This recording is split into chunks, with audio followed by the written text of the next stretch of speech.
शिव मंदिर चोरी लक्षाधिक टंकार संपत्ति लुट।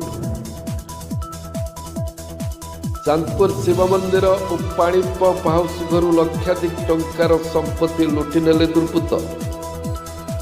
एभली घटना घटी ढेंकानाल जिला परजंग थाना कंतोर पंचायत अंतर्गत चांदपुर गाँव।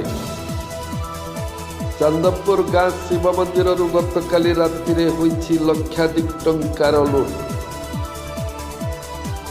मंदिर समस्त सुना रूपा पितल सामग्री लुटि नेले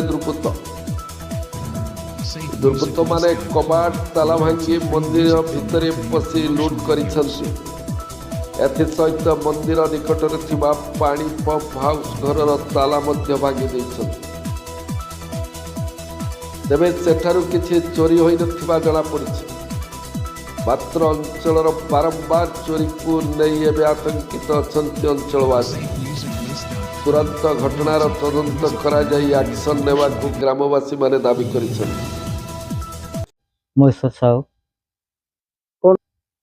मु गाँव थी पूजक मत फोन कले जे आम गाँव लक्षाधिक टंका सुना रूपा तंबा माँ मुकुट सब चोरी है। काली राति चोरी है।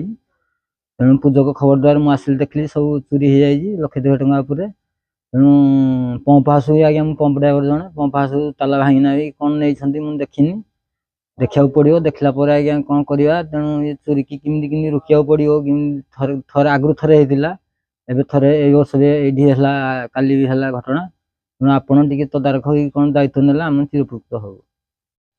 मो ना भगवान रणा मु बाबा स्वप्नेश्वर मंदिर कर सेवासी। मु सकाल 7टा बेले आसिली पूजा करने चाबी नहीं घर आसिली मंदिर खोलिया देखिली जे ताला फाला भांगी देइछंती। आमर लक्षाधिक टंकार संपत्ति सब नहीं जाइछंती। पितल आइटम जेते घंट घंटी नाग माँ गोटे थिला मकुट से सब नहीं ढाल फाल किछि नाही। आज की एमती 2-3 थर चोरी हो गलानी। आग अल्प अल्प जिनस सब जाए आम सब जिनस डरिकी नहीं जाऊ घर को तापर आनिकी पूजा पाठ करके जाऊ। तापर आउ 8-10 वर्ष तला चोरी हो नाला जिनस सब थिला पर आज सकाଳେ ମୁଁ ଆସିକି ଦେଖିଲା ବେଳକୁ କିଛି ଜିନିଷ ନାହିଁ।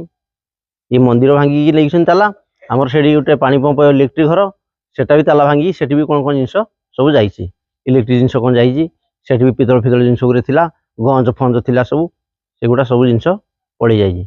यार किसी गोटे सुरक्षा करंतु तुरंत निष्पत्ति नहीं गोटे सुरक्षा दिंतु।